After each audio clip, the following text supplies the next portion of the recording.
মিয়ানমারের শক্তিশালী ভূমিকম্পে নিহতের সংখ্যা বেড়ে ৩,৩৫৪ জনে দাঁড়িয়েছে। দেশটির রাষ্ট্রীয় গণমাধ্যম স্থানীয় সময় শনিবার এ তথ্য নিশ্চিত করেছেন। এদিকে দুর্যোগ কবলিত দেশটিকে সহায়তা করার জন্য বিশ্ববাসীর প্রতি নতুন আহ্বান জানিয়েছেন জাতিসংঘের সহায়তা বিষয়ক সংস্থার প্রধান। গত শুক্রবার দুপুরে মিয়ানমারের দ্বিতীয় বৃহৎ শহর মান্দালয়ে আঘাত হানে ৭.৭ মাত্রার শক্তিশালী ভূমিকম্প। রাষ্ট্রীয় গণমাধ্যমের খবরে বলা হয়েছে, ভয়াবহ ওই ভূমিকম্পে এখন পর্যন্ত ৩,৩৫৪ জন প্রাণ হারিয়েছেন এবং আহত হয়েছেন আরও ৪,৫০৮ জন। এছাড়াও এখনও নিখোঁজ রয়েছেন ২২০ জন।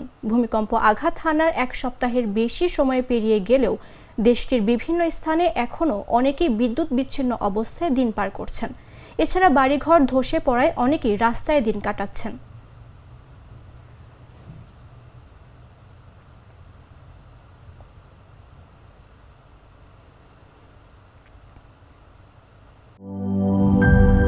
লাল সবুজের দেশে নতুন রঙের বেশে ঘরে বাহিরে সাজানো বলকে রেইনবো রেইনবো রেইনবো পেইন্টস রে সাশ্রয়ী দামে দেয়াল রাঙায় রেইনবো সবার রং সবার ঘরে ঘরে Rainbow Paints, the color of joy.